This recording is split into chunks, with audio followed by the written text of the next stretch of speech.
একটি কথা মাননীয় প্রধান উপদেষ্টা মহোদয়ের একটি কথা বলতে শুনছিলাম। উনি বলছিলেন যে যারা আমরা কোনো কিছুর বিষয়ে প্রতিবাদ করেছেন বা কোনো বিষয়ে তাদের বিরুদ্ধে কথা বলেছেন তাকেই নির্যাতিত হয়েছে, তাকেই লাঞ্ছিত হয়েছে। কেউ কি বাদ দিয়েছে এরকম যে প্রতিবাদ করেছেন তার বিরুদ্ধে কোনো কিছু হয়নি? আমি আমার নিজের উপরে দেখেছি যে আমরা কোনো কথা বলতে গেলে আমাদেরকে বিভিন্ন রকম নির্যাতন করা হতো, আমাদেরকে বিভিন্ন রকম কথা বলা হতো, মানসিক নির্যাতন বলেন আর অন্য নির্যাতন বলেন। জুলাই যোদ্ধা যারা আহত হয়েছেন ভাইদের কথা শুনছিলাম, তারা কোনো কিছু চিন্তা করে তারা আন্দোলনে নামেনি। আমরা মাঠ থেকে চেষ্টা করেছি আন্দোলনে থাকার জন্য, পাশে থাকার জন্য, আমাদেরকে প্রতি মুহূর্তে বাধা দেওয়া হয়েছে। মাননীয় প্রধান উপদেষ্টা মহোদয় যে কথাগুলো বলেছেন এই কথাগুলোর মর্ম অনেক গভীরে।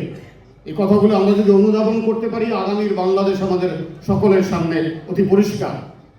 সেই আগামীর সামনের বাংলাদেশকে পরিষ্কার করতে এখনই আমাদেরকে ঐক্যবদ্ধ হতে হবে, এর কোনো বিকল্প নেই। আবার এর আগে একটি কথা মনে রাখতে হবে, সবার আগে বাংলাদেশ। বাংলাদেশকে যদি আমরা টিকাতে চাই তাহলে সকলকে ঐক্যবদ্ধ হতে হবে। এই মতে যদি আমরা সকলে এক থাকতে পারি তাহলে নব্য কোনো ফ্যাসিস্টের জন্ম হবে না। বাংলাদেশের মাটি বাংলাদেশ থেকেই পরিচালিত হবে, অন্য কোনো দেশ থেকে নয়। জুলাইকে আবারও কল্পনায় নিয়ে আসি, আমরা দেখতে পাবো জুলাই মাস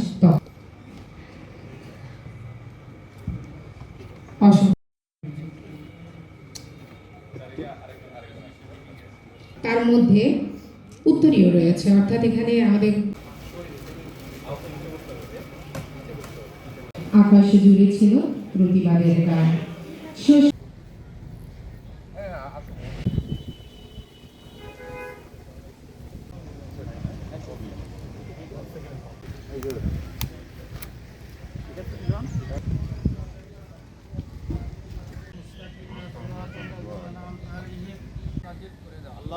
আল্লাহ সকলকে তুমি ক্ষমা করে দাও। আল্লাহ জাহান্নামের আগুন হারাম।